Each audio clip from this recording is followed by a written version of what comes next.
जिन्होंने देखो आज एक तो इतना गरीब है, फाइनेंशियली इतनी वित्तीय हालत उसकी कमजोर है कि रिक्शा चला रहा है, एक ऐसा है मजदूरी कर रहा है, एक रिक्शा चला रहा है, एक उसके अंदर विराजमान है, बैठा है, दोनों ही मनुष्य।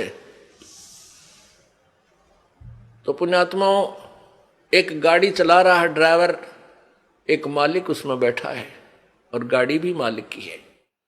तो इतना भेद यूं क्यों हो गया? क्योंकि पिछले जन्म जन्मांतरों की जैसी भी जिनकी भक्ति शक्ति है, जितना भी जिन्होंने पुण्य किया हुआ है, वो आज आपको ज्यों का त्यों दे रखा है। जिन्होंने पीछे कोई पुण्य किया नहीं, वो आज कंगाल है और एक एक पैसे को मांगते फिर रहे हैं। अब कोई नहीं सुना है, अब देते को हर देत है। जिन्होंने दान किया उनके ठाठ ठाठ कर रखे हैं।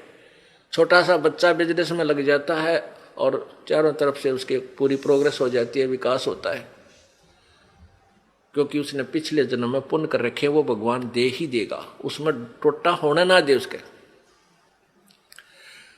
तो इस प्रकार अब आप जो दान करोगे, प्रथम तो आप इस बात से परिचित हो जाओगे कि अब जो दान करोगे उसका बेनिफिट केवल अगले जन्म में लेने की चाह मत रखना।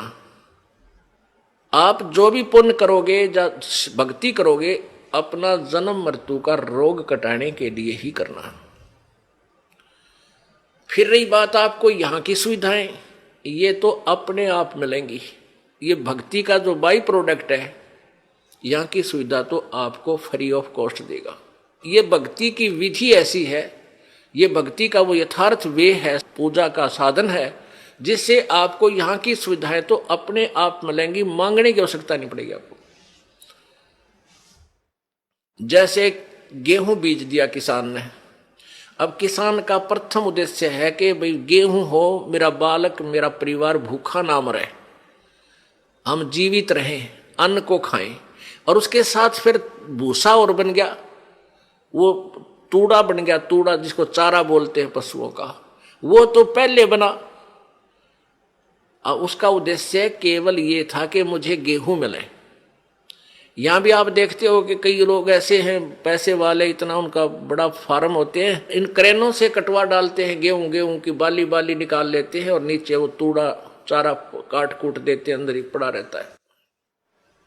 उनका उद्देश्य गेहूं बीजना ही था।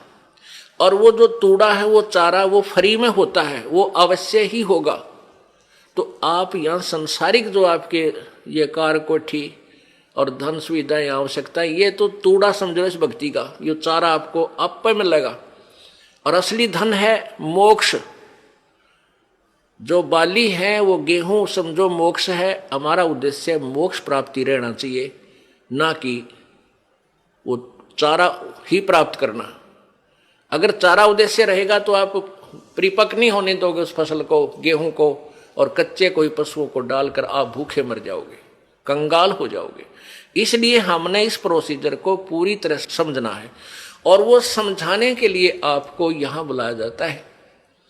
अब बताओ, हमने आपको यहां बुलाकर क्या क्या कराना है? कोई काम नहीं, कोई सेवा नहीं। सेवा तो हम आपको तैयार करें पावा सारी, बच्चे लग रहे यहाँ पुण्यात्मा, जिनको पता लग रहा है कि ये सब अपने भाई हैं, सतलोक के वासी हैं। अब ये भूल भटक गए, यहाँ काल के जाल में फंसे हुए हैं, और इनकी जितनी हम सेवा करेंगे, ये मालिक के बच्चे हैं, परमात्मा लाभ देगा सेवा करने वालों को। और आपकी फिर यहाँ ऑपरेशन होगा मोतियाबिंद का।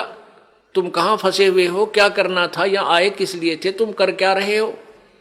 कोटि जन्म तन भर मत होगे, कुछ ना हाथ लग्या रे, कुकर शुकर खरबा बोरे, कौआ हंस बुगारे।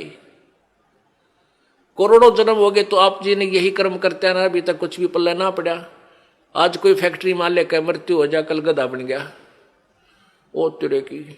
फिर कभी मनुष्य जीवन मिला, फिर कोई पुण्य किया, फिर मनुष्य जीवन मिला, जब वो उसको फैक्ट्री मालिक बना देगा, और फिर मृत्यु। इस जन्म मृत्यु के रूपी रोग से मुक्त होने के लिए आप जी ने इस ज्ञान को समझकर इस भक्ति मार्ग को उसी उद्देश्य से ग्रहण करना चाहिए जो इसका मूल उद्देश्य है। देते को हर देत है जहां तहां से आन, ना दिया वो मांगते फिर यो साहेब सुने नहीं कान।